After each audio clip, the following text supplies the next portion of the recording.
Hello and welcome to another episode of Defense Uncut, the first dedicated English language Pakistani defense news and commentary podcast, where we unpack Pakistani military procurements, events, and broader strategic issues in focused detail so you can build a clearer and more accurate big picture.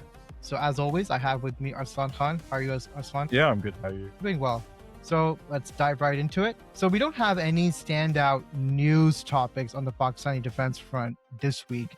However, just with our standard writing on the KOA website, we did come across a few topics that I think are timely and broadly interesting and are worth unpacking in these sort of off periods. So the first of these is basically the question of whether Pakistan, in particular, I think the Pakistan Air Force should start investing or start fast tracking high energy lasers. So my perspective is I think, HELs or high energy lasers in of themselves, they're not like what we call horizontally scalable. So meaning that they're not going to necessarily stop swarms of drones, which you would expect in a conventional warfare scenario. But when it comes to, let's say, like sequentially scalable, meaning that if you're perpetually dealing with sporadic drone activity, like in the case of Pakistan, sporadic loitering munitions activity, sometimes low grade from the Afghan side, it doesn't hurt to have these HELs in place because each shot costs pennies to the dollar basically, and it allows you to basically intercept these sporadic fires without necessarily depleting your kinetic stores. This is not to say the kinetic stores are going to go away, like anti-aircraft guns, interceptor drones, surface-to-air missiles, but it allows you to preserve them in those hybrid, unclear, and ambiguous on and off situations. And obviously, the risk factor for the Pakistan Air Force is not that they're not, they know when they have a salvo threat coming in. They have procedures for that because they experienced that from India. However, when it comes to the Afghan and Taliban side, the question is basically these militants and non-state actors, they need one successful shot, right? They need one good day, and it's a bad day for the PAF where they would be successful, basically. So all your existing processes could work until the day they don't, for whatever reason.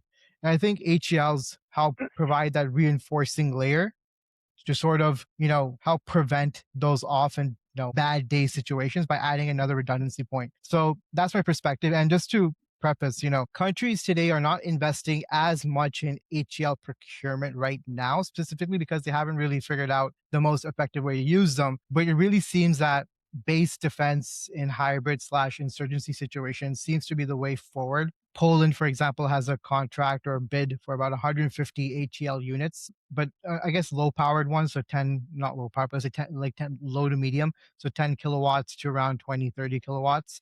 So I think at least Poland is probably thinking along those lines of basically using these as like a reinforcing layer for their facilities to be used alongside, short range or very short range air defense systems. So what are your thoughts, Arslan? Yeah, so I mean, with these kind of laser systems, I do think they are really just intended for localized area defense, like air bases or key installations.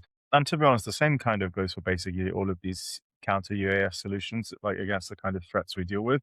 You can't really do, you can't really do like wide area air defense against them like you can against something like a ballistic missile, because obviously they're so small and they fly so low, they're quite hard to detect, and you also don't want to waste expensive munition. So, you kind of go back down to that original problem is we can't really do wide area air defense. So we have to focus on localized systems against key installations. So, downtown cities or air bases. So yeah, so in when it comes to something like that, I can see the argument for laser weapon systems, but generally, I don't really think they're necessarily in its current form, it's the best solution, because obviously you've got, firstly, as you said already, is they can't, they're basically ineffective against swarms, right? Because you've got a dwell time. So, you might take 2 or 3 seconds per intercept, right? Which, when you've got 20 or 30 is a bad time, because you're also fighting these things at very close range. Because with lasers, you've got to deal with atmospheric degradation. So what I mean by that is stuff like, for example, especially in Pakistan and India, and it's a bigger problem is, for example, if you've got fog or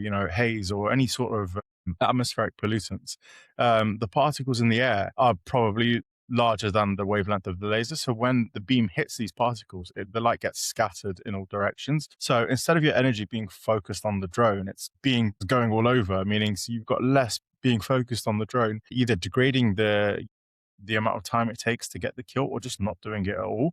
And you've also, scattering is just one of them, right? You've got stuff like absorption as well, right? So certain air molecules will absorb specific wavelengths of light, so it will heat up the air instead of a target. So that's another problem. So, atmospheric degradation is a big one. The dwell time is another big one. So, and of course, drones can be hardened against lasers as well, right? Something like a commercial hobbyist quadcopter won't be able to survive, and that's sort of the kind of target set they're all pitching against. But you can always also harden a drone against lasers as well. If it takes 2 seconds to attack to destroy a DJI quadcopter, if you harden something, you could take double that, triple that, quadruple that, 5 times that even, who knows, right? You can, it's always down to the designer. But the point is there are ways to counter this. And, these are very expensive systems, and all it takes is one to get through and you've lost this very big, expensive system. Now, on the other hand, you've also got HPMs, right, which is the microwave solution, which I'm probably a little bit more interested in, because you do have the ability to take out swarms, but you also kind of just struggle with the similar issues, right? Is again, you can harden drones against HPMs. It might be very effective. They might be very effective against hobbyist FPVs, but stuff like the Shaheds, they have some level of shielding against HPMs. So you'd need to maybe increase the amount of power you're pushing through, or you need to be really close to the target to be able to achieve the same kill. And again, it's not an ideal solution, right? Like, if you're having to intercept very, very close, you're creating a lot of unnecessary risk. And on top of that, you might not even get a kill. You could just confuse the drone for the GPS system on the drone, for example, and cause it to lose its lock. But that may not mission kill it, right? It might hit something, or you can do a hard kill, right? Which is obviously what the idea is, but you're always going to have something leaking through, right? So again, it's kind of like, what's acceptable to you, with these like single systems, or a few of these systems in one place, and you've got a large swarm of drones coming through, the likelihood of a mission kill or a kill on your defensive system is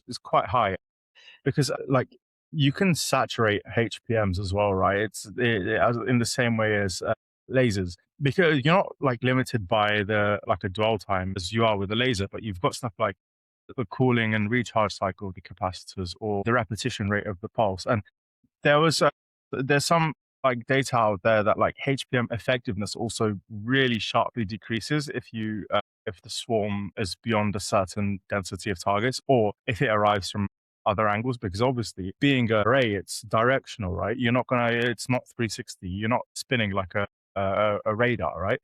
And you have to focus your energy on one point. So you're going to have a limited sector as well that you can engage. So there's what's stopping something from flying behind, for example. So there are ways to counter this as well. So it's kind of like, neither solutions are great, but it depends on what you're asking with them, right? In the case of Pakistan, would I say it's a good solution against Indian swarm attacks? No. Would I say it's probably a decent solution against Taliban attacks? Yeah, but the problem is, again, you can only have so many of these systems, and you can only really place them in so many places, so it's it's a good solution. You can defend some bases, maybe some PAF bases, because obviously those are going to be the big juicy targets for these non-state actors and the Indians.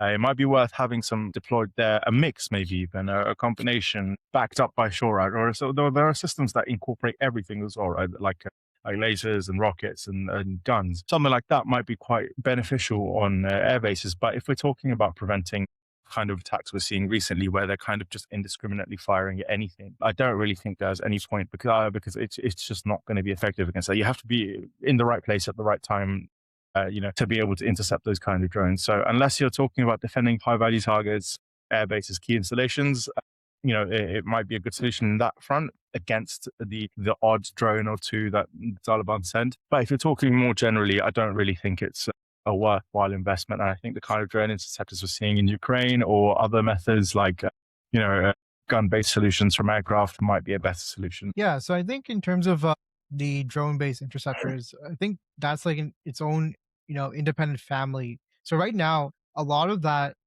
and we know Pakistan is definitely working on quite a few of these projects. Basically, again, many or rather, a number of private sector companies have begun offering these solutions as well.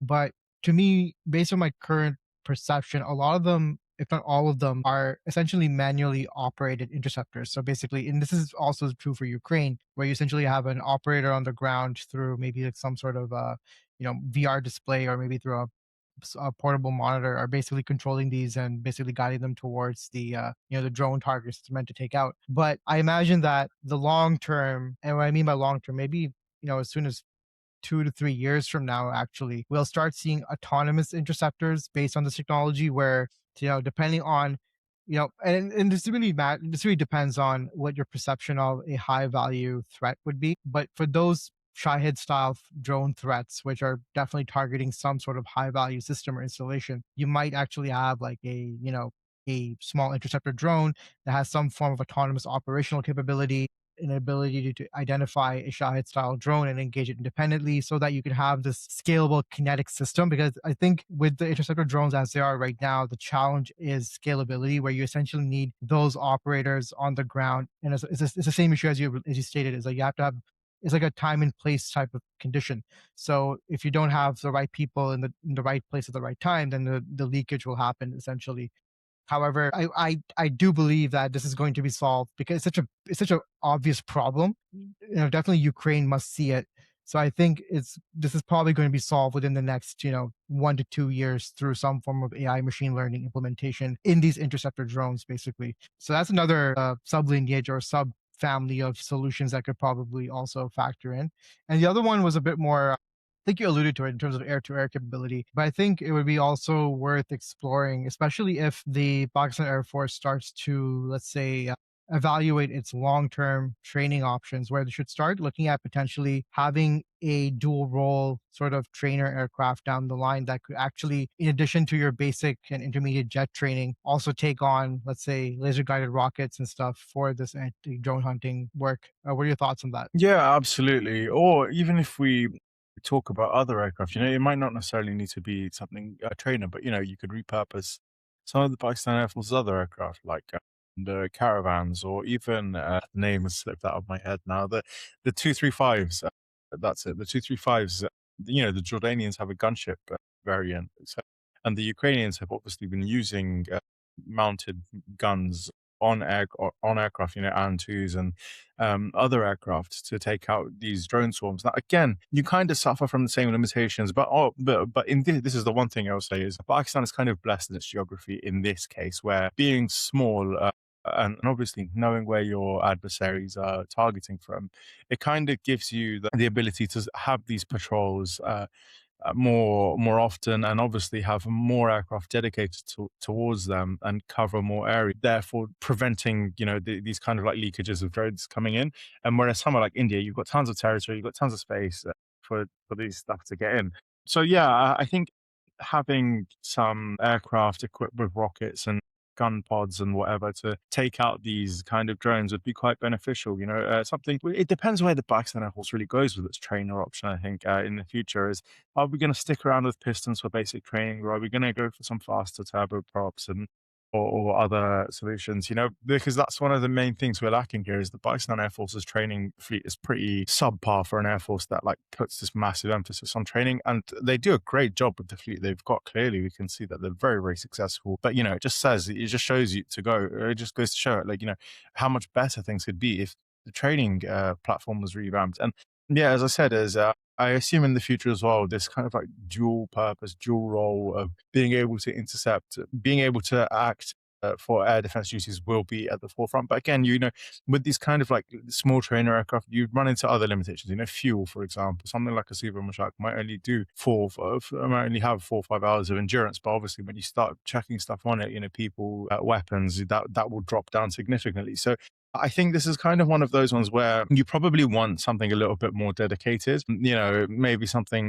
like, or I'm sure there's some other solutions as well, based around these small RC type turbojets, for example. They're fast, can get there quick, can loiter on station. And I think actually we talked about Fatah, but before that, the three of us, we had come up with a design based around a UAV design, which was based on a hobbyist self-build kit called the Sonics. And they made a a jet version called the subsonics, and then they made a further evolution, which was basically a twin engine UAV designed around the subsonics. And what it was basically like a Mark point 6, Mark point 7 capable UAV with two engines capable of loitering on station by switching one of them off. And around that, we had come up with a smaller design for like a loyal wingman, really low cost, really easy to build, but also usable for these like anti-drone missions where you could have it loiter on station for like 8 hours. So something ridiculous. Based on the top of my head, these are numbers of. It's been a while now, but we're calculating. You could loiter on station for like 8 hours, for example, with one engine off, and then do high-speed dashes to certain areas where you need to take care of targets, carrying a gun pod or some rockets or whatever you want. But, there's a few solutions. And I think something like that is probably quite an optimal solution because, again, it's fast, it can get there quick, and it can stay on station. So it's not one of those things where you need to descend from the ground and deploy. You can have multiple of these doing holding patterns on one engine in areas of interest. And then as soon as a target is detected by, airborne early warning, go send them to the target area and have them wreak havoc. So a really good example that sort of speaks to what you're talking about is the Airbus bird of prey interceptor. So earlier this year, around March, they basically did a test flight and actual fire employment test of what they had basically done was they basically repurposed a target drone, which is the Airbus DO DT-25.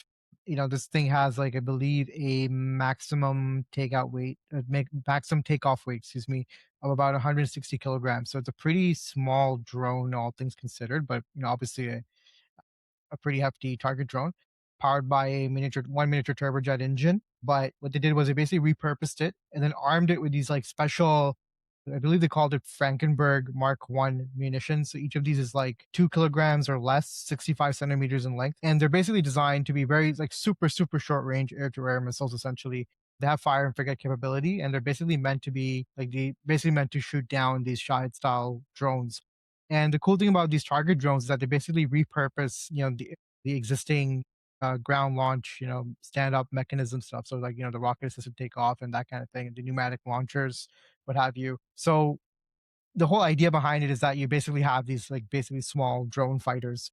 We sort of touched upon this multiple times, but it seems that at least from Airbus's perspective, like I haven't seen any other example of this just yet sort of take off, except for the one that you brought up. But right now, like the Airbus one is actually a flying tested solution at this moment. And what's also cool is that it actually integrates within within Airbus's integrated battle management system. So it kind of goes back to another thing we sort of write about on KUA, which is what Pakistan should be working towards if it isn't already, is this like centralized system that sort of ingests your sensor data, your satellite information, your human intelligence information, what have you, everything, and it sort of disseminates it out to the actual kinetic systems that are meant to take on those specific actions, right? So that could be intercepting drones, finding and neutralizing a target on the ground, whatever it might be.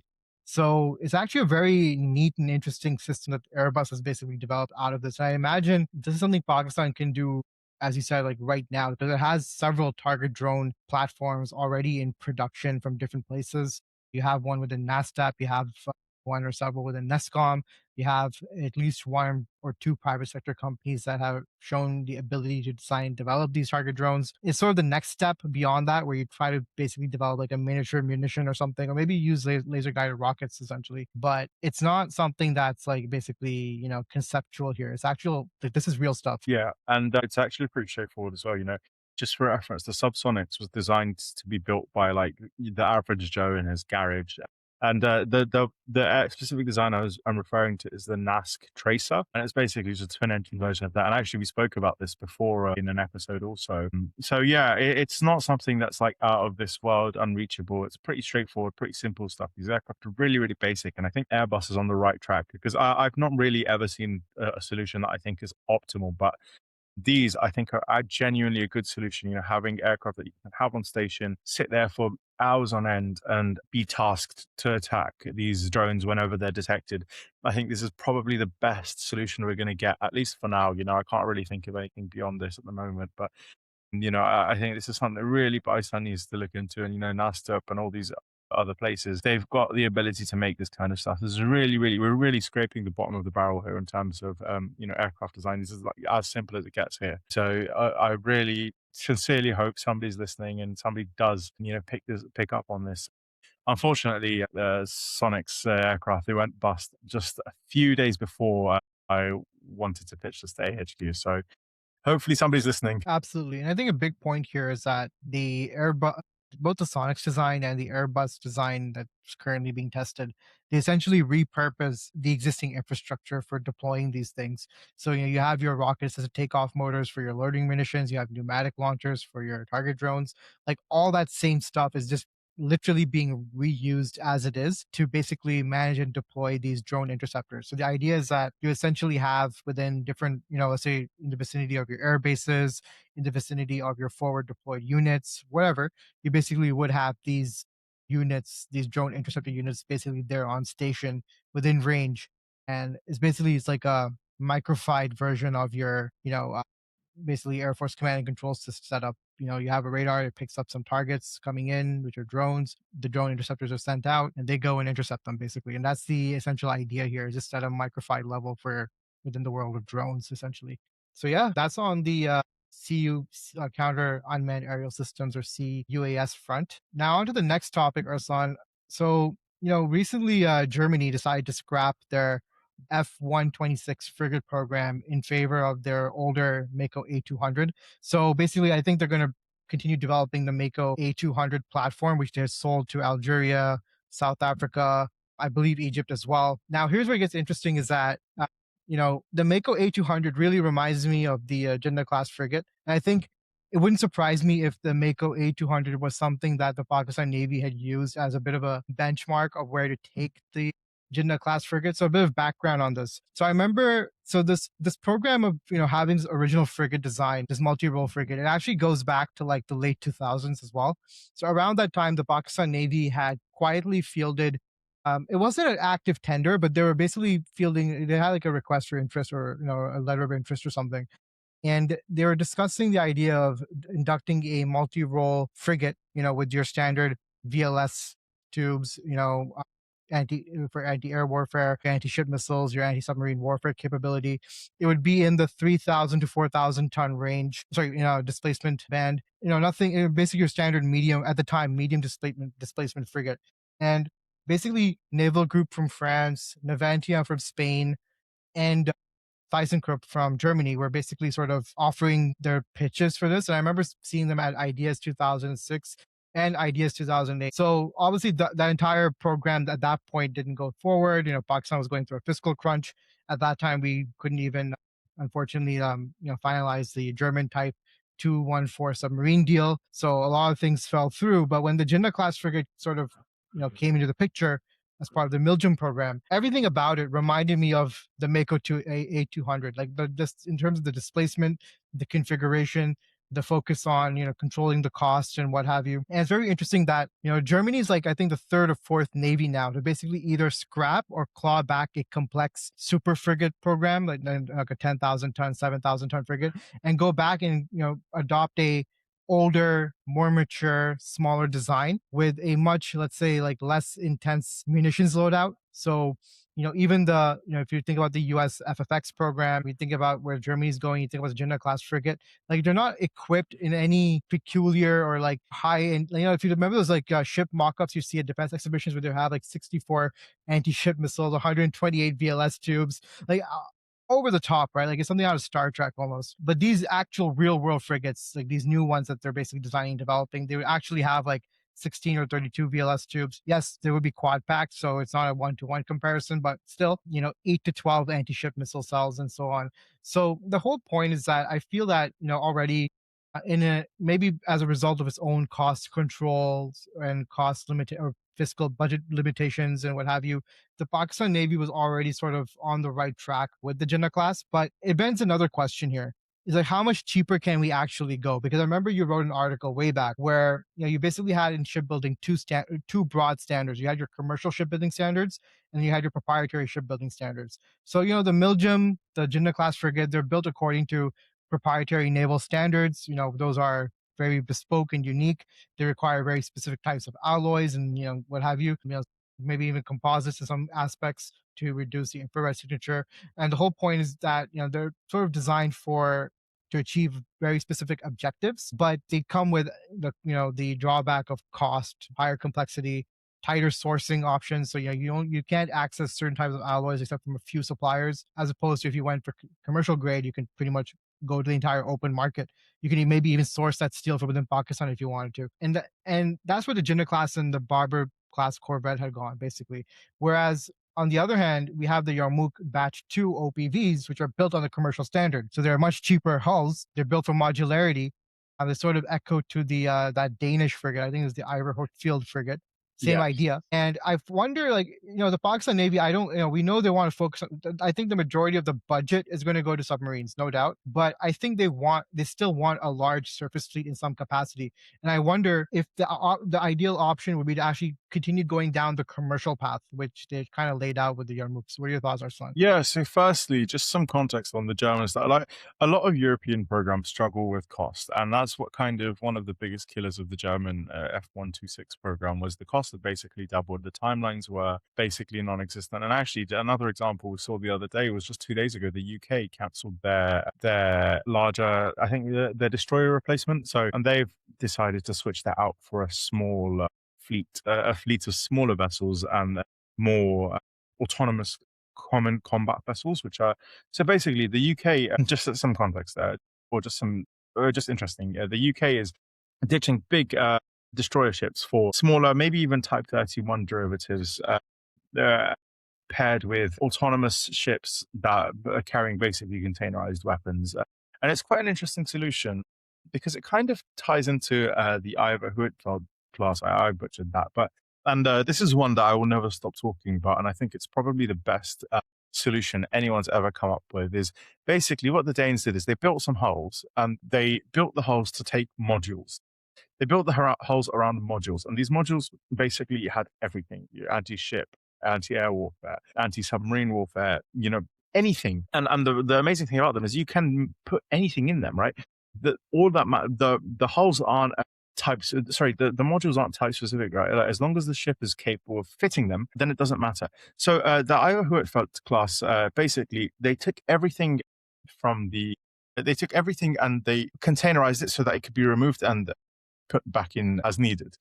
So I'm just going to I'll tie that into the Pakistan stuff in a moment. So basically, you mentioned the proprietary shipbuilding standards or moving towards commercial standards. And I think a lot of navies are starting to move towards these commercial standards anyway. Like Daman is doing amazingly well. And actually, Daman was in charge of running what was part of the F126 program. So clearly, a lot of navies need to start making cost cutting somewhere. And, you can't really cut costs on like weapons, sensors, that sort of stuff, but you can cut costs on the hulls where needed. And the Pakistan Navy has been procuring these commercially built hulls anyway. We've got the Yarmook-class and we've got the Yarmook Batch 2 as well, which is an upgraded hull fitted for, but not with, anti-air missiles and all this sort of stuff. So clearly the Pakistan Navy is starting to make their way towards this. But I think one of the bigger things you see is navies tend to prefer like proven hulls, right? Like going for like fancy new hull designs, like it just adds an unnecessary level of risk to the program, and it adds an unnecessary level of, in terms of like costs and delays and all this sort of stuff. Whereas building on a proven block allows you to like sidestep a lot of the risk that comes with it, because the hulls are designed to stay for like decades, right? Like, some Pakistan Navy ships have been in service for like 30, 40 years, right?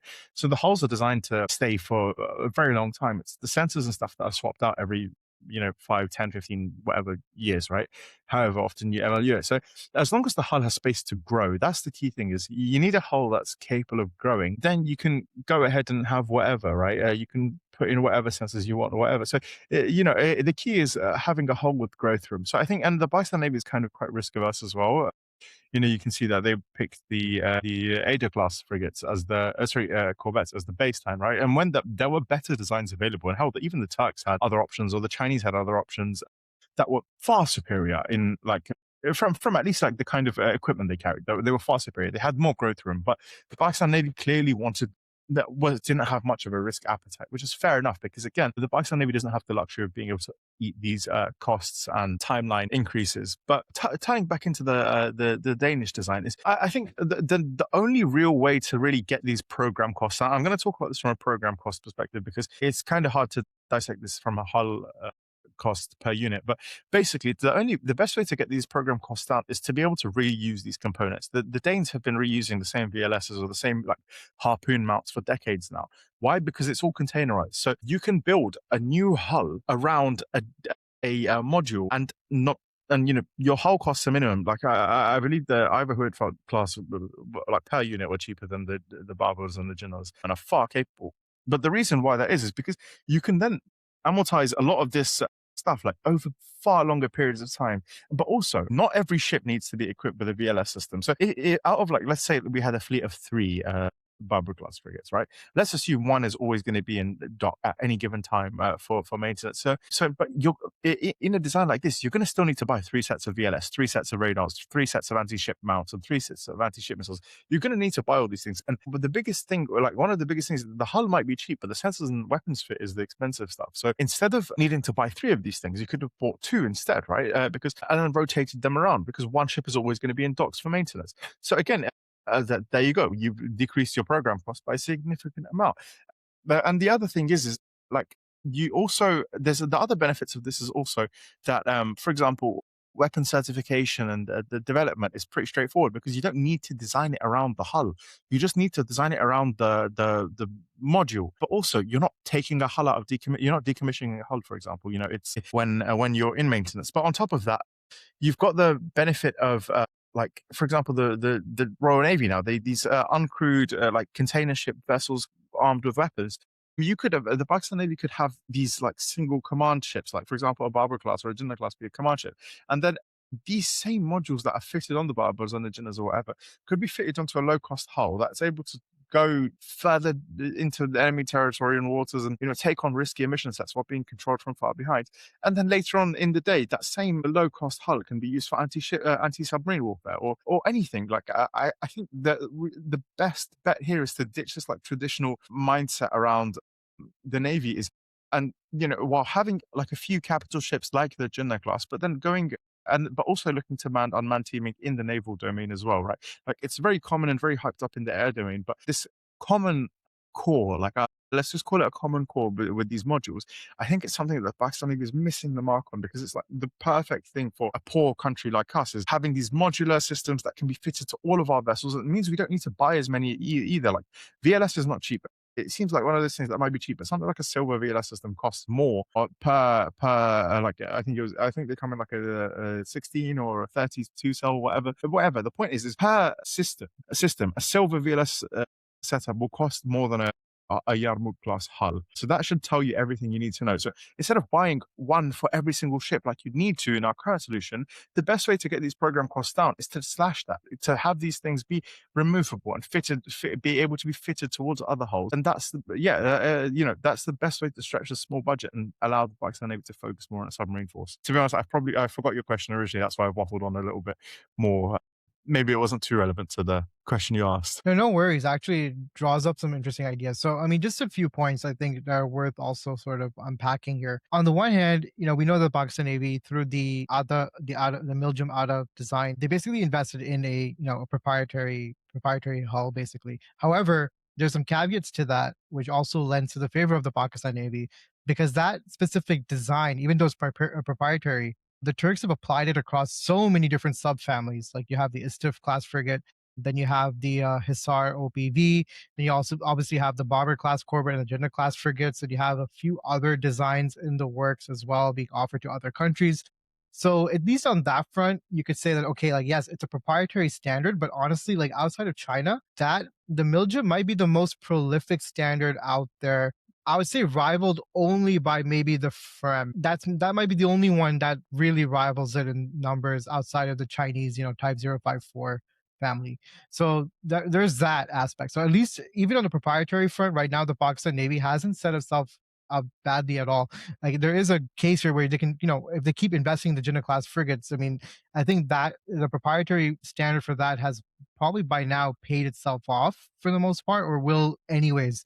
So that's one benefit. But on the other hand, going back to your point about the commercial standards and the Yarmouk-hulls, I mean, Diamond Group, which, just to be clear, Diamond Group is one of the investors in the Pakistan Maritime Science and Technology Park. I think the benefit that that approach brings is that, as you notice, as you stated here, that if you use commercial standards, you have more flexibility to go for those bigger ships right up front, because now you're not worried about the overhead of having to design the, or like can define the standards for, what the alloys need to look like, what the steel needs to look like, how the hull needs to be constructed, and all that kind of stuff. Like all the engineering work will have been a good chunk of it would have been done already through the adoption of commercial standards. At this point, you're basically adapting them, so that there's a margin you have to sort of deal with, but it's not as massive as, let's say, having to design a new Jinnah-class frigate from scratch, right? So there's that, and then that gives you the flexibility to go bigger, and that's something the Diamond Group has been experimenting with. I think the F126, I think driven by mainly Germany's ambitions, rather, to be fair to the Diamond Group, was an exception. If you actually look at it, a lot of Diamond Group's new projects in the surface fleet front, they are sort of built on commercial standards from the onset. And going back to your idea of the modular design, I think like it'd be really cool that, if the Pakistan Navy could somehow bring together the concept of the Jinnah-class with the Yarmouk-class, combining the best of both, where you essentially have, if you look at Diamond Group's portfolio, you have the crossover, the XO series, and those ships, as you can see, they're built to be large from the outset. 4,500 tons, 5,000 tons, 6,000 tons, but they're just large to provide the space to upgrade them with those modules later on the line. So I remember when the XO was first revealed, it was like in 2017, 2018. So it was like 7, 8 years ago. And all it was offered with was like basically like a small compartment with the VLS cells and, your munition setup. Otherwise, it just had these empty modules everywhere. And now you think, 10 years later almost, you can then repurpose those same modules. Like let's say you had built those ships, you can start repurposing those modules for, let's say different types of drone operations. So you can have those ships deploy unmanned underwater vehicles or autonomous underwater vehicles. You can have them deploy certain types of loitering munitions as well. You can even repurpose them for amphibious operations if you wanted. So I mean, it's all there. I think it's like there's definitely at least Diamond Group, to their credit, have been doing the studies for this. So the know-how to do it is all there. I think it's just an issue of someone just needs to sort of plan around that. And I think the Royal Navy is a good example where maybe not to the extent of commercial standards, but I think with them pushing into it, it's probably a sign that, okay, like more and more navies are going to go in this direction. Yeah, absolutely. Okay, then on to continuing the topic of modularization. So I just want to circle back on something that I've been meaning to talk about for a few weeks, but just either never got a chance to, or rather I just wanted to spend some time thinking about it. So I think a lot of our listeners will recall that back in May, when the Pakistan media was doing their anniversary segments about the May 2025 conflict, there was this interesting interview between Geo News and a Pakistan Army, I think basically an Army Rocket Force Command unit essentially. And in that interview, a commanding colonel or lieutenant colonel, I can't remember exactly, he had basically mentioned offhand that the Fatah 5 had been tested. And, the Fatah 5 missile basically. And that set off this wave of speculation across the board where folks wondering, hey, what is the Fatah 5? Could it be like a hypersonic missile? Could it be this? Could it be that? And then, obviously a few weeks ago, we had these very aggressive or very intense tests actually being announced in Pakistan, but we never got announcements after those or as to what happened during those tests, but they seem to be pretty important. I think what you noted that they're like, they're tense and stuff for like high level officials there. And it made me wonder where, who knows what the current situation of the Fatah 5 actually would be. I mean, obviously, I think a Fatah 5 definitely exists because the Army officer literally mentioned it, like, yeah, Fatah 5 was tested. But I think, where, like, I don't want to get into whether it's a hypersonic missile or what have you. I think the most conservative outlook is to expect a range extension of the Fatah 2 lineage. And the reason why I say that, and I wrote about it in a recent article on KUA, was that if you look at the Fatah 2 missile, actually, you'll notice that the way NESCOM, I mean, we made this point earlier, NESCOM designed and built it for mass production. It's a conventional, it's a conventional missile, but it's been built around a lot of standardization and modules and what have you, so that it could be repurposed into different applications. So one of those applications being the Smash anti-ship ballistic missile. So it's fundamentally very identical. It's practically identical to the Fatah 2, except the guidance system is different because the Smash has to obviously deal with a moving ship as opposed to fixed installations. However, when you take a step back from that, even if you look at the measurements of the Fatah 2, like the diameter, the length, the warhead capacity, they map so closely. I mean, to an extent of maybe up to 90% to missiles like the Turkish Typhoon, the North Korea. I'm not going to pronounce the name. Let's just call it the H-11. South Korea. Again, I'm not going to pronounce the name. Let's call it the CH series. They map so closely to these other designs, and even Ukraine's FP series, for example, from Firepoint, that you can get a sense that if you look at how all these other countries, especially Turkey, developed and continue developing the Typhoon, is basically on this block building approach where, you know, let's say you have your core design. So the Fatah 2 maps pretty closely to the Typhoon Block 2. So, roughly comparable lengths, comparable diameter. However, what the Turks did was basically they enlarged the design, they made it longer, they increased the diameter, and that resulted in your Typhoon Block 4, which now is touching around 1,000 kilometers as opposed to, let's say, the 500 plus kilometers of the Block 2.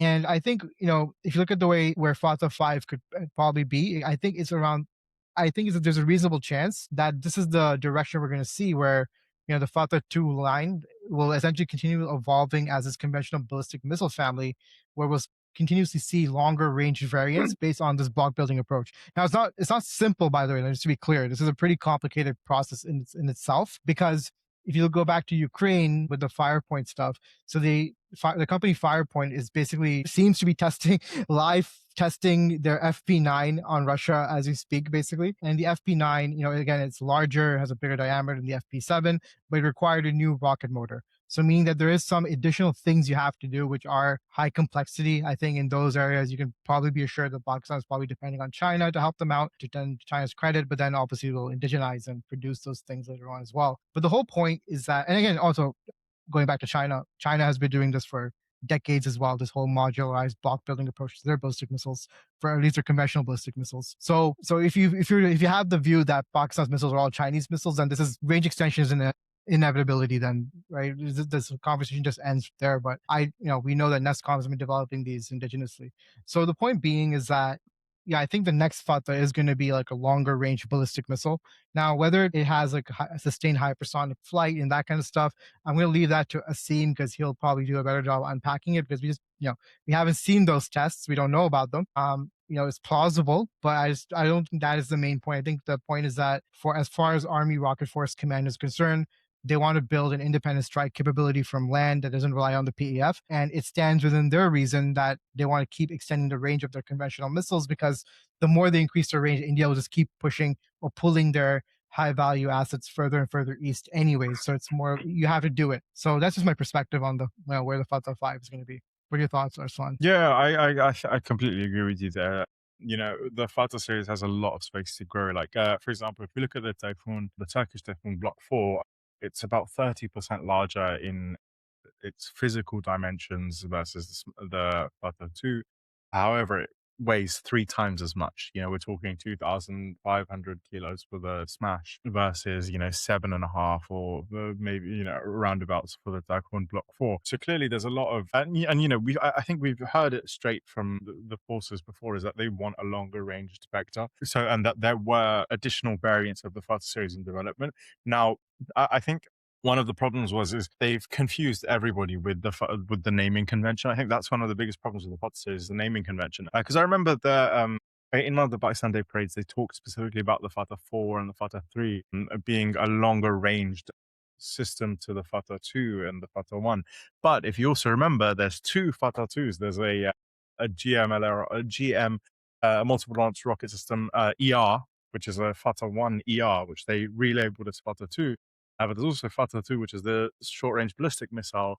So I believe that there's also a Fatah 3, a Fatah 4, maybe even a Fatah 5. That might not be what we actually think it is. But the point is I think it's pretty clear where the direction that they've been taking the family is, build the base building block and then iterate on it to get that increased range. We saw that with the Fatah 1 and the Fatah 1 ER. And I am very confident that, as you said, Fatah 5 will be a Fatah 2 ER of sorts. Maybe we'll see some more, advanced warhead types and, guidance and maybe even faster missiles. Who knows? But absolutely, I completely agree with you that the Fatah series will be expanded upon, because also if you look at it, the Fatah series is kind of like also dipping into like the nuclear, the strategic systems territory as well. We saw I forgot the name now, but the Fatah 2 has its nuclear sibling, Yeah, right? the new Abdali weapon system, which was tested just before the conflict. So here's the funny part, because you mentioned the confusion the Fatah name in the Yeah. Fatah nomenclature. So just to be clear, and this is going to go into an audience question later, but the whole idea of conventional ballistic missiles has been in the works before the India-Pakistan war. I think it was primarily driven by the lessons from the Russia-Ukraine war, and also the industry, the wider industry, both from within China, Turkey. Everybody was moving towards this direction. So I think NESCOM understood this, 5-6 years ago and proceeded towards that. But the original idea was, if you remember that parade announcement, so they had the original Fatah 1, MLRS system, the multiple launch rocket system. And they had the Fatah 2, quasi-ballistic missile. And then the announcement was that there would be a Fatah 3 with a range of 450 kilometers and a Fatah 4 with a range of 750 kilometers. And it seemed like the way the announcement was made was that it seemed it would be like a growth of the actual technology family, not just a random name that they're dropped.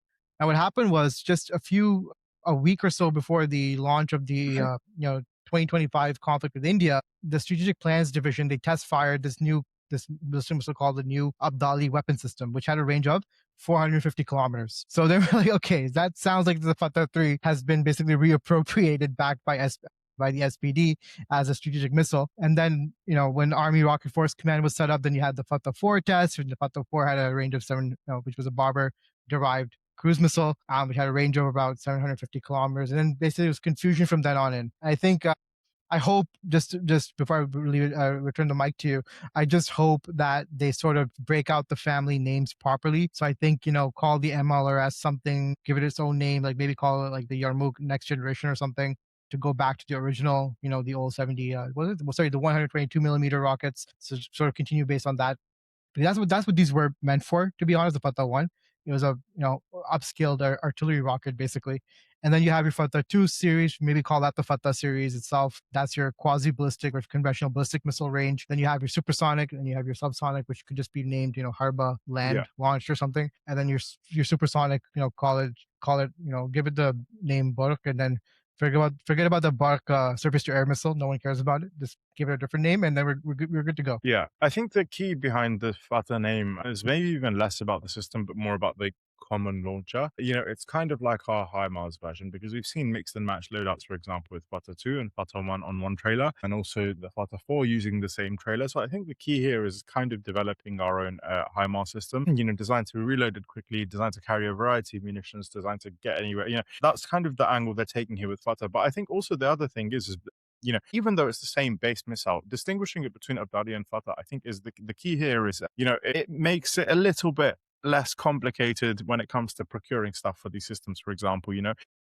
because being distinctly a conventional weapon, like as clear as day, that it's a conventional weapon, vendors are facing slightly looser. I mean, like it's very relative, but when I say slightly looser, I mean like just a teeny tiny bit easier for them to sell and for Pakistan to buy if it's going directly towards the conventional stuff. But, if they caught wind that it's towards, part of a nuclear program, then it's a completely different matter. But it also allows them, so the Fatah naming series also allows Pakistan to be able to procure components and stuff a little bit easier. But yeah, as I was saying, I think it's, really a given that we'll see a Fatah 5, which is a longer range vector.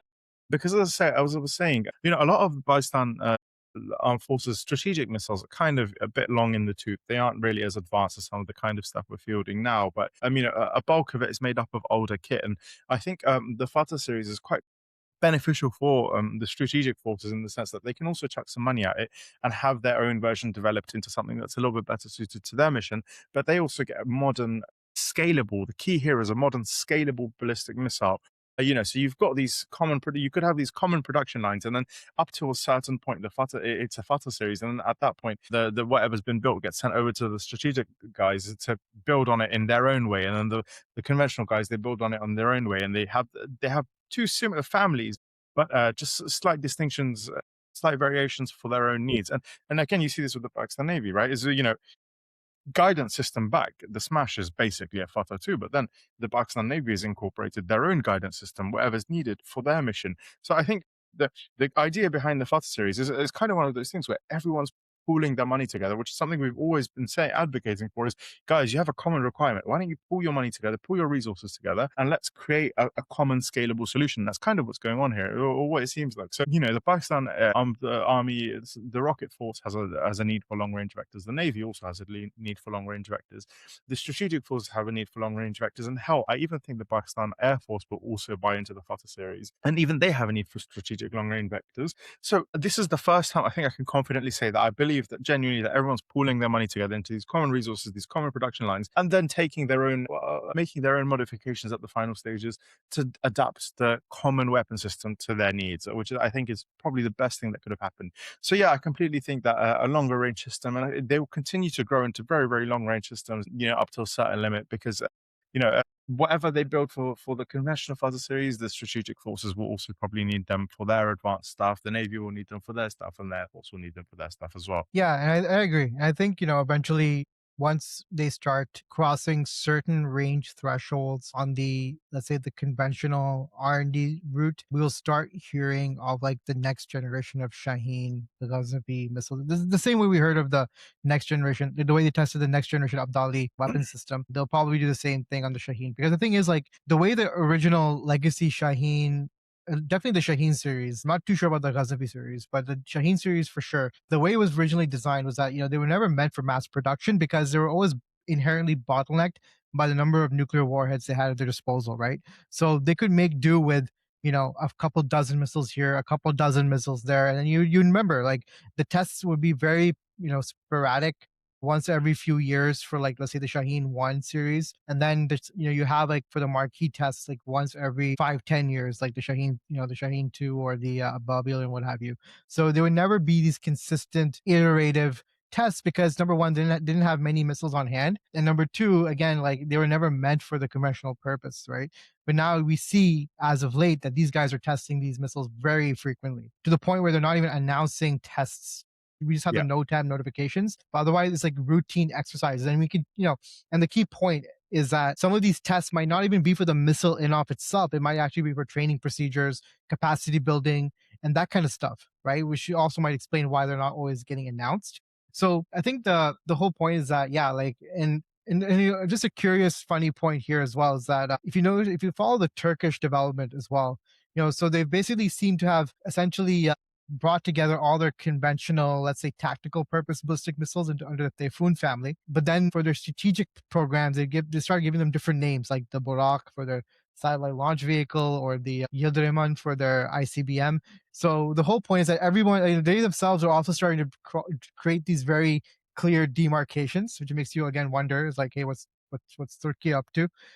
And I think that's also bodes well for Pakistan. I think, we're entering a much more, if you follow the whole recent Indus Water Treaty Conference they had going on, Pakistan's policymakers, at least I think Bilal Bhutto Zardari and Hinder Rabbani Khan, they're basically sort of admitted or accepted that, they can't litigate these things, litigate their Pakistan's national security interests out to the Americans anymore. They have to now deal with things bilaterally, face to face with India, and they have to sort of now think of what can they do to sort of try to enforce their interests on their end and to get better deals. And I think it kind of works the other way as well. Other countries are thinking along the same lines, Turkey, Saudi Arabia, and what have you. So maybe it could be that even the things about the restrictions, because frankly, yes, we have this, like, we put all our conventional systems under a different name, but at the end of the day, if they attempted this 10 years ago, it wouldn't have flown, because everyone knew, and everyone was, due to US pressure, Europe, Eastern Europe, you name it, they were basically not going to transfer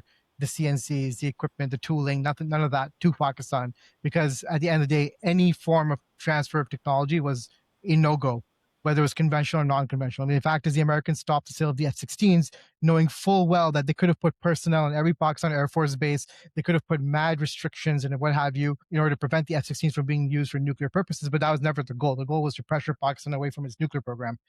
But now that the world has sort of, now that America is sort of walking back on all those multilateral international institutions and all those, international law and all those broad mechanisms and systems, countries are kind of reverting back to bilateral dealing. And I think Pakistan is beginning to find more traction in these bilateral deals from different places and a lot more ease in getting certain technologies and systems, and not just for defense, but I mean even upstream industrial level stuff, which I think bodes well for the country. I mean, we've been like we have the reputation of being doomers and what have you, but on this one we're gonna maybe have a bit of an optimistic view because we're talking to people within the industry and what have you, and what they're telling us that things are changing due to the broader external environment. So I think definitely on what you said and what I'm bringing up here, I think there's more to come in Pakistan's missile development news in the coming months and years for sure. So now we're just going to skip to our two audience questions.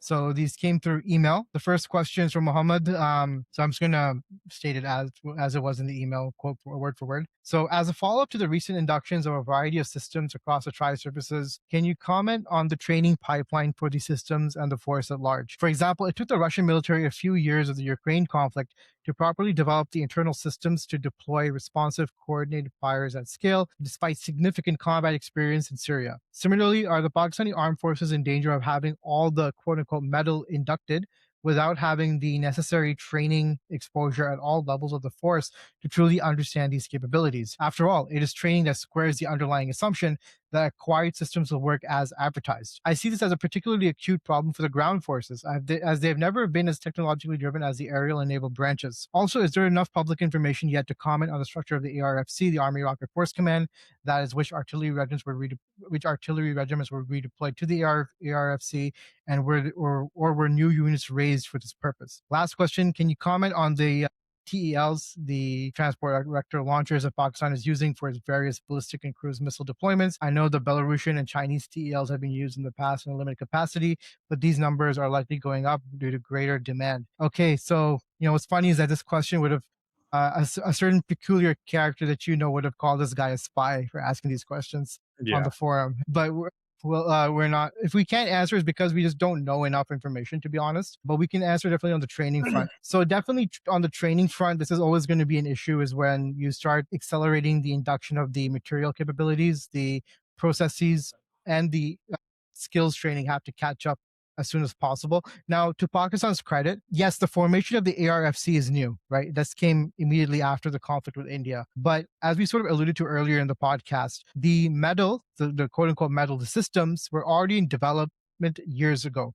And I think the doctrines and concepts of having a conventional army-led strike capability were already there. It's just that they brought it under the ARFC for the ability to have like a cohesive force that maybe connects better. And we have an article on KUA, which we kind of sort of guess into, the possibility, yes, there's definitely political aspects to the formation of the Chief of Defense Forces role, 100%. But I do think there is some valid organizational pushes as well, in the sense that that sort of role allows you to sort of develop these, we call them sort of sub-service arms. So you have these arms like the Army Rocket Force Command, which, yes, they operate within the army, but they draw on the Space Command, which operates under the Pakistan Air Force for the targeting guidance information. And within the Pakistan Air Force, you have Space Command, which disseminates the guidance and targeting information out to the Army and Navy, but also obviously also supports the PAF's work, right? And then within the Navy, you have obviously the Navy actually operates at a much more distance compared to the Army and Air Force due to the role of their work. But you can say that if the Navy was to develop, let's say, some form of amphibious or expeditionary capability, even a limited one, it would again tap into some Army and Air Force units to help make that happen, right? So the point being is that the Chief of Defense Forces role sort of helps coordinate these cross-services capabilities. So that's new, that's post-war. But the idea of the Fatah series, I would say even the transition to having the cruise missiles become conventional weapons, I think honestly a lot of that work was actually was already happening prior to the conflict. It's just that now it became more pronounced and obvious after the conflict, right? The armed forces are going out of the way to sort of signal what they have and make it known to everybody that they have these things. So I think the training was already taking place. I think the bigger challenge might be on the process front. So not so much on whether people know how to use the weapon systems. I think that's being dealt with or has been dealt with for years. It's on the processes, right? So how do you manage an ARFC? That's a new type. How do you manage these new types of hybrid service arms that sort of draw between all of the main tri-services, right? Like, Space Command, the Army Rocket Force Command. That's where the challenge is going to be, in my perspective. And yeah, it's because these are new processes that our armed forces are not traditionally used to. They're much more rigid and siloed compared to what we see these days, or what's required of them. So that's my perspective in that first half. What are your thoughts, Arslan? To be honest, I don't really have a lot to say to this question, so I think I'll Okay, leave it. fair enough. So that's on the question on the in terms of do they have the training and to catch up with the medal, so to speak. Now, in regards to the other side of it, in terms of the ARFC specific compositions, honestly, I can't speak to that. I don't have access to that information. I do think that one thing I would keep in mind is that the parts of the ARFC which might be, let's say, guided artillery, I'm not sure how long those will remain within the ARFC. So what I'm talking about is like the Fatah 1. We know that the Fatah 1, it's like a smaller missile. It was actually called the Guided Multiple Launch Rocket System within the MODP, or Ministry of Defense production reports. I feel that the original intent for that missile was to be deployed alongside the A100s, which Pakistan license produces anyways, and is meant to be pure tactical attack system. You have like your forward deployed army unit, let's say you're an armored regiment or armored division up front. They want to take out some sort of target at a distance of 100 kilometers. That's when this system is activated to take it out. I don't think ARFC's purpose is for that. I think ARFC's purpose is actually to operate like as if you're the PAF, but from the ground. So you have a set of targets that are, that you've determined help India with its warfighting capacity. So this can include radars, air defense sites. It can include certain types of infrastructure like bridges, it can include fuel depots, it can include telecommunication lines, it can include all that kind of stuff. And their purpose is, the ARFC's purpose alongside the PAF's purpose, is to deprecate that capability, right? So that India cannot sustain a fight that quick, or cannot mobilize as quickly as it might want to and escalate the situation, right? So basically you want to slow down the escalation pace essentially through the ARFC, and it sort of helps close in the gap. So whenever the PF sends out a sortie, there's going to be a gap period, and the ARFC is going to fill in that gap. So I think certain weapon systems might be refolded back into your standard artillery regiments. I think Fatah 1's eventual destination will be that. I think it kind of falls out of place in terms of its range and capability, whereas ARFC will then take on your heavy hitting, long range, like 300-kilometer plus munitions, like your Fatah 2, your Fatah 3, your Fatah 4, your Fatah 5, and so on, right? And I think that's where they're going to eventually sit in the long run. I would imagine, my perspective, and this is just my speculation, that those would be new units that will be developed for that, and they'd be under essentially a much closer link to the Chief of Defense Forces, and then have a direct link with the PAF satellites, or the PAF Space Command, and there's so many other pieces in this. Like there's also, I imagine there's going to be, not imagine, if you read the 2024 Ministry of Defense production report, they mentioned this new integrated battlefield management system. So again, the Army already has an integrated battle management system called REBA, but there's something new on top of that that's going to come out as well. So I think that is going to connect with this stuff here. So again, like a lot of lessons I think are being drawn from Ukraine, and they're sort of, to the best of their abilities, essentially readapting those within Pakistan. And then in terms of TELs, look, if they're going to increase the number of missile launching units, they're going to need more TELs. Where those come from, I would imagine it'll probably be Belarus and China at the end of it. Those are the main suppliers, regardless. I don't think we're going to see much change there. Interesting, the PF Chief of Air Staff made a visit to Belarus. That's pretty funny. So who knows, right? Yeah. I think a lot of armed missiles and a lot of the production stuff relies on a lot of Belarusian and also Russian kit as well. I think there's a WikiLeaks report on use of Russian gyros, for example, in armed missiles. Yep. So yeah, and definitely you'll know that a lot of throughout the armed forces, there are these very specific inputs. Like, as you said, gyroscopes, INS systems, sometimes optronics, right? That we typically get the actual IP from Belarus, and maybe to a lesser extent Russia, but definitely Belarus. Like they go pretty hard in terms of marketing this stuff, and even Serbia as well. And we just buy that IP off, right? Like NESCOM just buys it as technology transfer and then absorbs it. So that's to help with their to accelerate. And then when we mean by the IP is like not just the IP, right? Not just the designs, but like the tooling, the instrumentation, and all that kind of stuff. The whole stack is ready to go, and they typically just repurpose that in Pakistan. So that's typically where those relations go. And the fact that you have the Chief of Air Staff going to Belarus, it implies that something big is in the picture. So that he's trying to bring something to NASTAP, essentially, is my perspective on that. Yeah, I agree. So the next question is, did Pakistan induct the KJ-500? What do you make of that satellite photo? What do you think, Arslan? No, that's the answer. No. That picture is just a ZDK-03. There's no, I really don't see any scenario, any situation where the Pakistan Air Force is going to induct the KJ-500. I mean, without some like serious work on the platform, like the platform itself is not great. The aircraft, the airframe rather, you know, the sensors and whatnot might be amazing, but the airframe isn't great. The Pakistan Air Force hasn't had the best experience with it. The ZDK-03s are prematurely retired. They're like that. To be fair, it's weird. You know, you'll see them rotate, like be pulled out of hangars every now and then from the bases, which to be fair might just be, you know, they might just be running the engines and all that sort of stuff periodically to keep them airworthy. You know, you never know. You never know. To be honest, I could foresee them being like packaged in with a JF-17 deal for like a third country, like for example, like an African Air Force. You know, hey, buy a JF-17, we'll give you some airborne early warning as well. You know, but I don't really see any sort of scenario where a KJ-500 purchase is going to be made anytime soon. Maybe, you know, maybe there might be something with a J-35 buy, but I also don't see a J-35 buy for the near, like, foreseeable future either.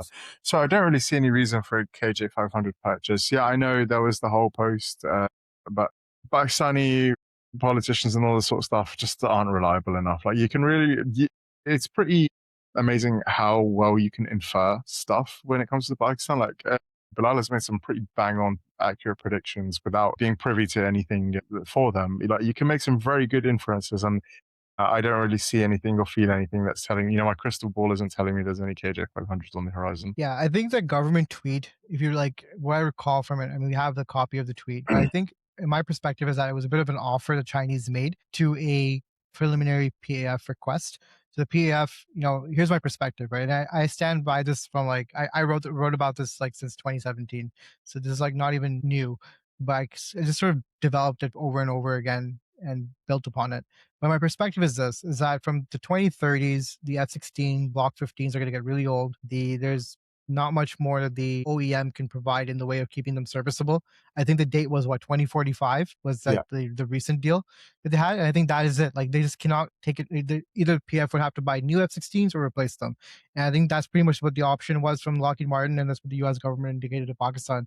So the PF is now fielding very preliminary, soft fielding, you know, it's fielding requests for information on different fighter planes. And I think the Chinese came in with the J-35 and offered to package it with the KJ-500, because I also believe that, you know, the Area-I's range is not sufficient anymore in the current environment for offensive operations. And the PF also probably indicated that it needs something, you know, comparable to the Global Eye or the Erie ER. And it said, hey, like if someone can package the two together, or rather we have these two distinct requirements, or maybe even a third requirement, like if you add in the HQ-19, so they have an anti-ballistic missile like this, they maybe fielded three soft requests for informations, or, you know, requests for information rather, from the industry about three upcoming distinct requirements that are coming down the pipeline for different purposes.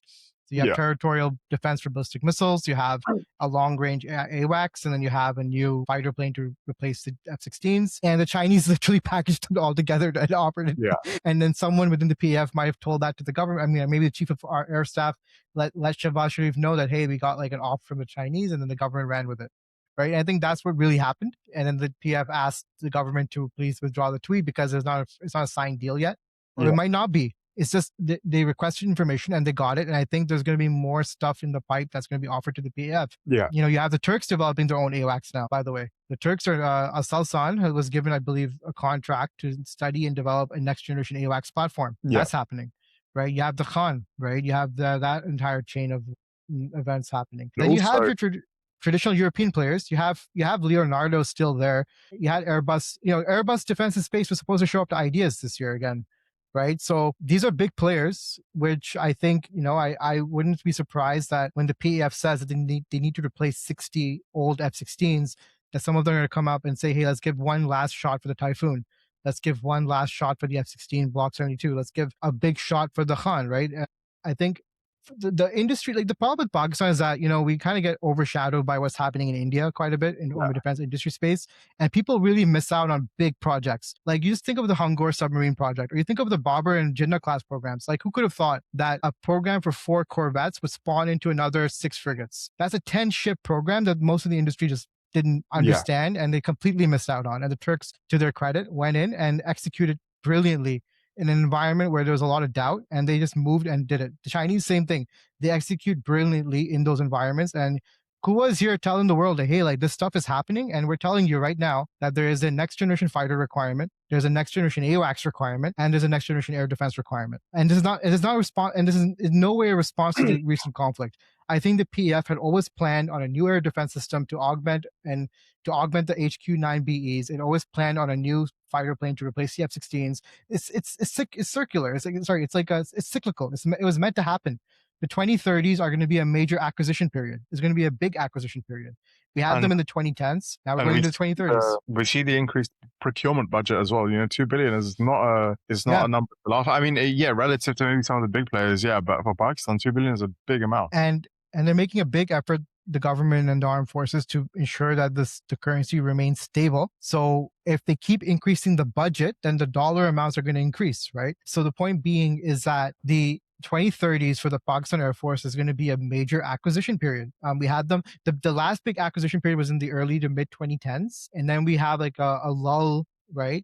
Not a lull, but let's say like a lower output procurement period. We're basically finishing up the previous procurements. They enter into the J10 phase, but then there's an F-16 replacement that has to happen, right? And that's the big one.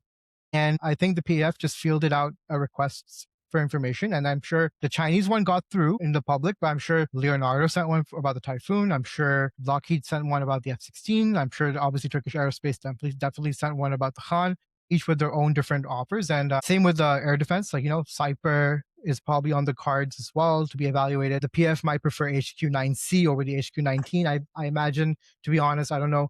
Maybe the HQ-19, they might not. I think that was something the Chinese could offer at that moment, but then the PF might say, when is the HQ-9CE going to be available, right? So it's stuff that has to be evaluated. It's going to take some time. But on the AWACS front, I do believe that PF prefers something that could fit on the Global Express, right? I think that's their preferred next generation special mission platform. It's a proven platform. The Canadians have really begun investing in the defense side of that platform now, consciously. Before, everyone was kind of just adopting the platform and hacking it. But now they've developed processes, and like the same way Bombardier did with the E190 and E195 E2, Bombardier is doing the same thing. They're basically developing probably as like a special mission variant that's openly ready to be connected to these sensors and what have you. So I think the PF would want a platform that would want an AWACS system that works on this jet. Yeah. And the fact is, the Turks have commissioned, they don't need one. They have the wedge tail. So, I mean, they commissioned the study to start developing a new AWACS. So, I mean, I would keep an eye out on that as well. Remember, Pakistan Air Force also has like a roadmap for a local airborne early warning program. So being able to combine hands with the Turks like fills basically everything they want. They can develop their own platform in collaboration with the Turks, lowering the risk, also increasing the likelihood of it happening, And so, I don't really see the possibility. The KJ-500 stuff, I would just write off for the time being. And yeah, the other thing is like the KJ-500 thing would make the most sense if the PF just wants the entire system to work out of the box. They're planning on getting the J-35. They want Chinese UCAVs. But the problem is when you lose sovereign control. And if there's one thing where we draw the line is sovereign control. It's not that we have, you might argue we have a peculiar problem with China, but no, it's not really that. What it is that we just prioritize Pakistan controlling its own stack so aggressively that it comes off as if we're anti-A and anti-B, anti-C. Like we get accused for being anti-everybody for different episodes, right? But the point being is that we just value Pakistan controlling the stack. And what we mean by that is that we want Pakistan to control the tactical data link stuff for the next generation, just as it controls it for this generation, so that it can, integrate its own indigenous UCAVs, which will come down the line, right? Indigenous decoy munitions, indigenous air-to-air missiles, air-to-surface missiles into the stack, right? Connect that to its wider integrated battlefield management system. Like, do all the cool stuff that NATO is doing. How can we do that if we're going to just buy it off from out of the box from China and then completely close off the avenues for NESCOM, NASTAP to be able to modify and build upon it, because they have to pay a fee to the Chinese in order to even open the box up, right? That's what we want to avoid. And the PF, I think, yes, the Chinese offered a package. The PF said, great, thank you. We'll put it into consideration. Obviously, the Chinese are probably going to be number one on the fighter front, to be fair. But I think AWACS and air defense, those two are still open questions. Yeah. And just for the record, it's the Pakistan Air Force hasn't committed to anything. If the offer was so good, And it's not to say the offer isn't good, but if it was something that was so compelling that they couldn't say no, that they would have done it. But again, the Pakistani Air Force seems quite hesitant to commit to this, say, package deal being offered by the Chinese. Now, your guess is as good as mine as to why, but I assume that the Pakistan Air Force knows that it's been stung before by going all in on the Chinese, and it doesn't really want to have to relive that again. But also, it kind of has the luxury of choosing at the moment, via the Turks as well, because while the KJ-500, sorry, while the J-35 is an active program and it's actually now in low rate initial production, it's still going to need years before all the kinks are ironed out. And while the Kaan is in a later stage of development now, so the Pakistan can't really get any involvement in design and development. I mean, it could get some involvement in the production, in the supply chain, which isn't really going to happen for the J-35. We never really see like the Chinese integrate you into the supply chain via offsets like we do with the US or other guys. Like, for example, PAC now produces parts for Boeing as well. Whereas with the Turks, we 100%, if Kaan buy was to happen, I guarantee you the Pakistani industry would be a part of the supply chain of the aircraft, which isn't something we'll see with the J-35. So I think there's a compelling argument to be made for the Kaan as well, because that's a wider, more broad, like industrial collaboration and also further development on stuff like the airborne early warning side or the air-to-air missile side. We've seen the Pakistan Air Force kind of committing to the Turkish air-to-air missile joint development. And, it's only a matter of time before I think they'll commit to the airborne early warning stuff, because again, now we've seen some commitment towards the electronic warfare aircraft. So I think like they're kind of in like this position where it's like, yeah, we can get an immediate buy and a guaranteed product from one side, or we can get a broader industrial collaboration on the other side. And I think this is now, it comes down to how important Sidhu Saab's legacy is to him. Does he want to go ahead and be able to say, look, I was the man who turned the Pakistan Air Force into the next generation Air Force, J-10s, J-35s, HQ-19, KJ-500, or I was the man who set up the Pakistan Air Force in such a way that for the next 100 years, 200 years, 300 years to come, that my contributions will be at the forefront of the technological development of the force. I agree. And look, this is just my pure personal opinion. So, people are going to accuse me of being like a Western plant here, but I would not discount the Typhoon. And hear me out, folks. Hear me out. It's a proven platform. Let's start there. It has now decades of ironed out kinks. It has a established supply chain system. It has a multilateral pool of users already, not least the Saudis, to a lesser extent the Qataris, the Omanis, right? But most of all, the big one is Turkey, right? Turkey has now entered this program, and they want access, and they're getting access to the source codes and what have you, enough so that they can integrate their own subsystems and weapons to it. And it would not surprise me that, as the Kaan is a very difficult project. Like, we know the same rule. We're going to apply the same rules that we applied on the J-35 to the Kaan here, more so because at least China could say they have experience with this stuff and they have an established supply chain and industrial footprint, so they have a lower layer of friction to get the J-35 going. Whereas with the Kaan, the friction is much higher because Turkey is coming at this from zero, essentially, right? They had to build everything from scratch, and it's going to be a journey for them. I should be very upfront about that. It's going to take a while, so I think the Kaan's timelines will slip. I think that's the risk factor, and it's fine because it's a difficult project. But as those timelines slip, what do you think is going to take up what do you think is going to fill up the gap? It's going to be the Typhoon. And that's what the Turkish Air Force has essentially directed the Turkish industry to figure out right now. And they're integrating very well. The Turks are offering technology back to the Germans in missiles and air defense and what have you. So it's a two-way stream. So they can get some pretty deep hooks into the Typhoon. And then you have now I would argue a probable permanent supply chain node in Turkey to support this fighter for the next 40 to 50 years, as long as the Turkish Air Force operates it. So that is huge. So it's not going anywhere. It has as good of a longevity cycle as the F-16. I think you would argue more so than the J-10. Yeah. So now you have that factor in play. I would not discount it. And also, I would suggest that there is no pressing need for a fifth generation fighter aircraft in the Pakistan Air Force anyway, right? Like, the Pakistan Air Force is still operating third generation aircraft. The Mirages are really struggling now, hell, this is a bit of an anecdotal story, but we were even buying parts from Israel.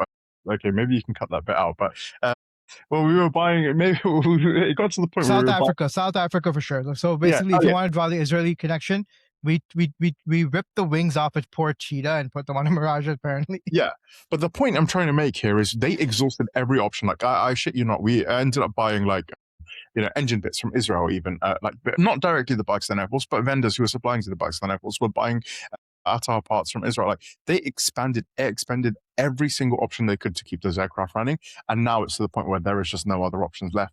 So the Pakistan Air Force is still operating third generation aircraft. So then making that leap to fifth generation aircraft without support, without padding that back end, it seems like a very short-sighted, very silly decision, because we're going to end up in a situation where, I don't know if you've seen that like iconic picture of the F-22 and the F-7s, and we're going to be able to recreate that in Pakistan with like Kaans and J-35s with the F-7s flying alongside them. Like there's a lot more work that needs to be done before we start looking at the tip of the spear. Exactly. And look, in any other scenario, we would have said no, Eurofighter is unlikely, but you have to think of the broader context, especially in the angle of a Western supplier in a Western country. The Pakistan Air Force's oldest Western fighters are about to get old, right? The one hook America and the Western world has in engaging with Pakistan is about to get phased out in the 2030s, and vice versa.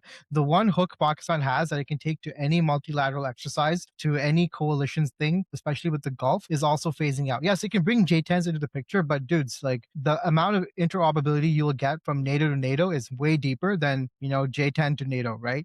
So there's a lot of stuff that our personnel end up missing out on from their own, like, let's say, long-term development tracks, from terms of training, in terms of relationship building, in terms of, let's say, coalition building, that we would actually, I wouldn't say we lose it, but it becomes harder to maintain. Like think of it this way: if the PF had to send a fighter contingent to Saudi Arabia, like, don't you think like a Typhoon contingent would be easier to absorb in Saudi Arabia and vice versa?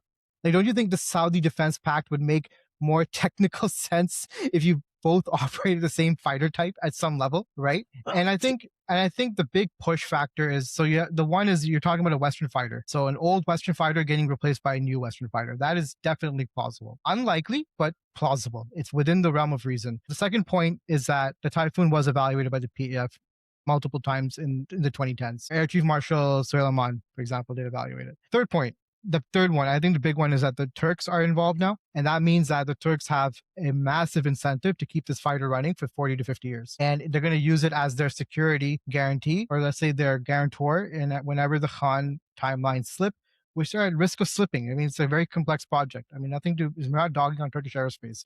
We're actually acknowledging that this is a very difficult project and that we have to be realistic about it. And you need something to fill in the gaps. Number 4, if you want access to the Turkish munitions, like the Turkish air-to-air missiles, the Turkish surface-to-air missiles, and all that kind of stuff, this is probably going to be the most immediate pathway to doing it, except for the Hurjet, which we probably don't have an interest in because it overlaps with the JF-17. And then number 5 is that who are the consortium members of the Typhoon, right? I think the stickiest one is probably going to be Germany. That has to be convinced the most. You sort of have to grease the palms a bit. The UK doesn't want to overtly work with Pakistan, but they approve the export permit. So if you notice, like, for example, the Augusta 90B, it uses quite a few, as part of the upgrade project, it uses quite a few British inputs for like radars and stuff. The British approved that. Even with the Erie Eyes, if you wonder, like the Erie Eyes, some of the technology comes from Britain. It's approved. So that's not the Britain just doesn't want to overtly deal with Pakistan, but they are fine working with Pakistan indirectly through the consortiums that they work in, like Leonardo and what have you. So who are your other consortium members? You have Italy. So Pakistan has good relations with Italy. You have Spain. Pakistan has good relations with Spain. It can get things through the door. You have UK. UK is never against anything. It's not going to block the chance to get money. And then you have Germany. And Germany is the one that is going to be the most difficult to flip due to their commercial interests with India. But then Turkey steps in and the Germans will be like, okay, we're just going to also, like the UK, we're going to look the other way, right? And at that point, so the factors are there. The big blocker is financing. That's really it. Will Europe provide the credit to help Pakistan pay for these F-16s and, these Typhoons? But that's a conversation that they can, at the bare minimum, they can start that conversation, right? And see where it goes. So I would say that there's a reasonable chance to negotiate, at least preliminary talks do start on the Typhoon. And it helps the PF, right? They can go back to Chinese, and look, we have options. We want a better deal on the J-35. So, again, people, I don't know why somehow whenever Pakistan tries to use leverage and try to get deals, people sort of turn it on us and say, well, you guys are ungrateful. But this is how the commercial world works, right? And I think for these factors, I would not discount the Typhoon. I'm not saying it's going to happen that way, but I'm just saying don't discount it. So, yeah. Yeah, there's nothing ungrateful about we're literally paying with money. It's not a loan. It's not a gift. It's not free. We are literally paying. So, yeah. Yeah, we just need longer payment terms. Yeah. But if the defense budget is going up, the thing is, like, if they can sustain the rupee for a few more years and the budget starts hitting 15 billion, 20 billion a year, which I think it could. Hey, look, if Pakistan's political intelligentsia are suddenly saying we we can't trust the international rule system anymore, no one's going to have our back, then, well, what other option is there?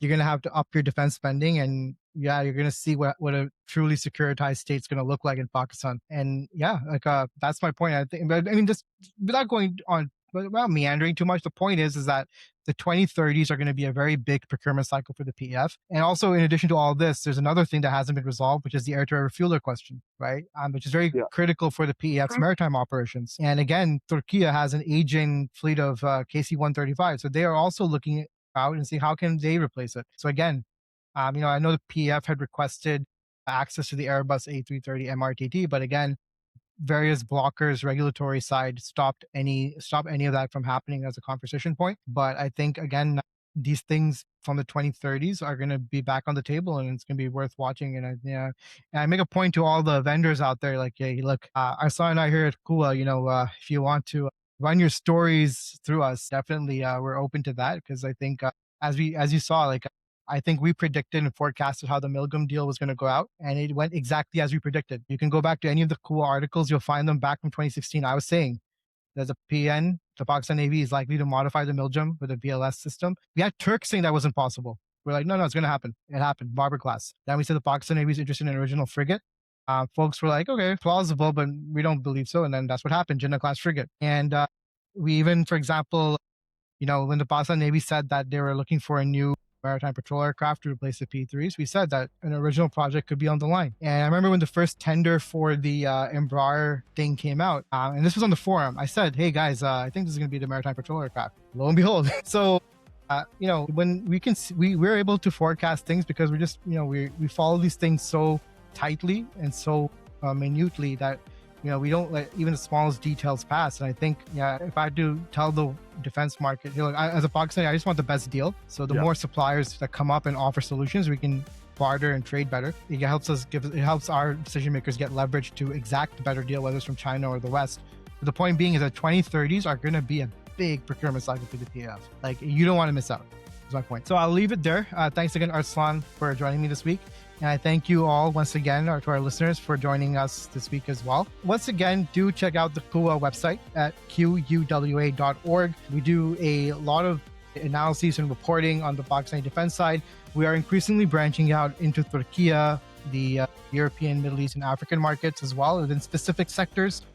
We have a very, as you can imagine, a very acute interest in not just drones and loitering munitions, but just the idea of like low-cost approaches to weapons systems development. So, like as you saw with our conversation about the commercial standards being used for developing naval warships. So we have an interest in all these things, and we're basically reporting about what these industries are doing in that front. So if that interests you, then I definitely recommend checking us out and subscribing to either KUA Plus or KUA Pro. If you have any questions about those or would like some samples or what have you before you can make a purchase decision, then do reach out to me directly at my first name, Bilal, BILAL, at KUA.org.